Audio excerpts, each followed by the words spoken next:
Hey guys, thought I'd talk a little bit about hashtag WTFU, which is where's the fair use? I've been on YouTube for a long time, and for a long time I didn't have the will or the equipment really to do a lot of really good YouTube videos. When I first started out my channel, I actually started out pretty close to when YouTube first started 10 years ago, and I was some of the first people on within the first year, and I had found TJ, the Amazing Atheist, and some people like that, and I only had my cell phone, and I couldn't figure out how to put up videos and stuff like that, so this was 2006, and I was able to do a few things, but my channel got pretty big, and I was with MySpace at the time, and I had like 20,000 MySpace subs, and and I was getting a lot of I was getting annoyed mostly, so I shut the channel down and started a new one, and that was about 8.5, 9 years ago. So this channel's been up for 8.5, 9 years. My main channel. I have 5 channels, and in that time, I do a lot of I want to talk about why they're doing this and why they do it. When YouTube first started out, it was very easy for a lot of YouTube content creators to be found and get big quickly. And a lot of the guys that we know of today as big YouTube content creators are so because of how YouTube used to be. It's very hard now, because of the system they've set up, for anyone to get recognition now. If you're a new YouTuber, you really have a hard time. You're fighting an uphill battle to make content and have people actually see the content. And they've set that system up especially in this way, through this content problem. And like with me, I do a lot of videos where I talk about some pretty, especially with the feminism bullshit. I say a lot of things that might hurt some people's feels, And when I say some things, I like to use funny clips of other people, like say Jim Carrey or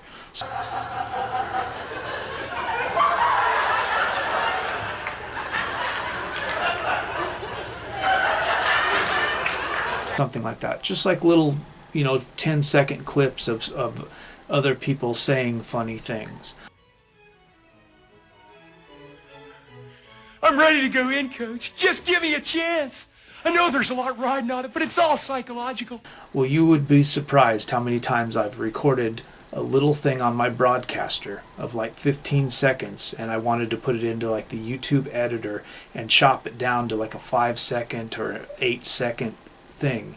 And that 15-second clip was copyrighted.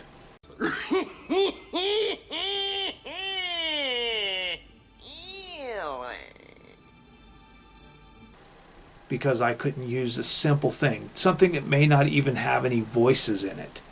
I got the Dumb and Dumber clip, and I was going to put it on a few of my videos. The Dumb and Dumber clip where Jeff Goldblum, I don't think it's Jeff Goldblum, but it's Jeff something or other, Dunahee or something like that.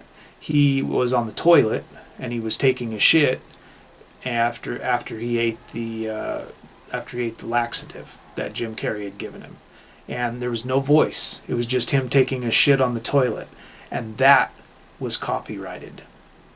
Him not saying anything, just sitting on the toilet having diarrhea. That was copyrighted.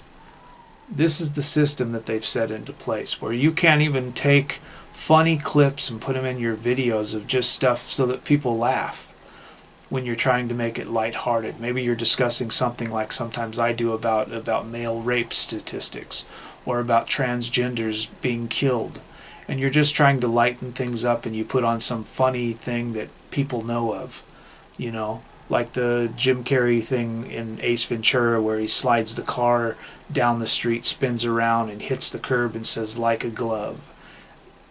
Just that little clip right there can be copyrighted. Just that little clip of him saying that and doing that can be copyrighted. When that studio, Warner Brothers Studio or whoever the hell made that movie, has probably to this date made $26 billion off the movie.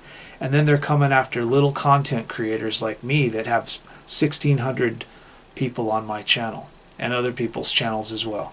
These little content creators, they're making it harder and harder. They're putting strikes on people's channels, and they're making it harder for content creators to make content and to actually become more and more like Casey Neistat, you know, where you're constantly thinking of new ways to do things, new ways to, and it's all organic. A lot of people, when they first started out on YouTube, they had ideas and they come up with silly ideas that don't really work, and you throw some stuff up on YouTube and you get a lot of hits on it, and then you kind of watch the video like 10 or 12 times and you kind of mark down like, what do people like about this video? Why did it become so big? Because I've had a few videos that within just a couple days they've went like to 42,000 views, and I watch those videos over and over and I'm like, what the fuck? Why did it, you know, I analyze everything. I analyze like the hashtags I put in it, the name I put on it, the thumbnail I used in it, what I said in the video, how I said it in the video. I analyze all that stuff. And the thing is they're making it harder for people to become good content creators by stifling creativity through this system that they have set up with their fair use policy, because it's being abused by these major companies. And it's basically the same thing that we always talk about with feminism on my channel. These content creators can't make a video without having somebody put a flag on their video or make a copyright claim. And if they do so, if they do that 3 times, you can only do 3 times at once. But if you have multiple content creators like Warner Brothers and, you know, Pixar and whoever else, you know, coming at your channel, putting strikes all over your channel, if you have all these people making copyright claims on your channel, you can only do 3 at once. So they've set up the system to where you're going to get fucked no matter what, and they're going to win. And they've got money, and they've got all the bullshit backing them up. And the little guys, which is where the laws should be based at, the law, any law in America or in the world should be set up to protect the little guy against the big guy, because the big guy doesn't need protection. Okay? These big giant massive corporations and companies that make films don't need to be protected. We need to be protected from them. Okay? That's where the laws should be set up. So that's what the fair use policy is supposed to be for. It's to protect us from the people making the claims, saying that we're using their material.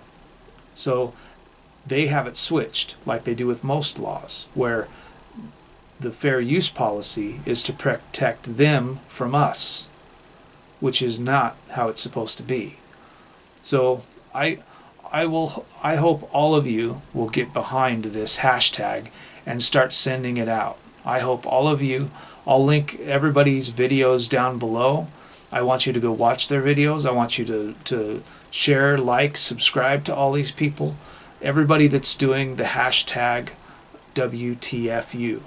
Put it on your Twitter account.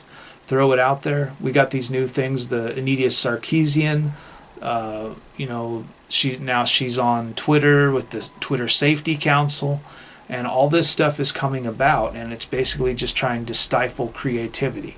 They're trying to make it to where you can't make content that you yourself find funny, you know, because sometimes guys only got like 300 people on their channel and they don't really have a big channel, and they make funny content that those 300 people find funny, and maybe they only get 100 views on each video, but that content can be copyrighted for just 100 people seeing their video, and it won't allow them to later, when these 300 people that think they're funny and they start telling people, and then pretty soon those people get to 10 or 15,000 off of that content because they get better and better at it when they figure out what people like.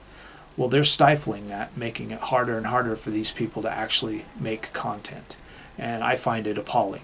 So I hope you guys will join us. I hope you guys will tweet this out.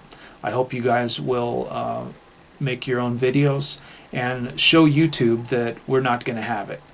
I think a lot of this came out because people got tired of it once they seen what the Fine Brothers were going to do. Because a lot of people are probably wondering, off of the Fine Brothers, who else with these big channels is also doing the same shit when you get these copyright claims? Who else is doing that?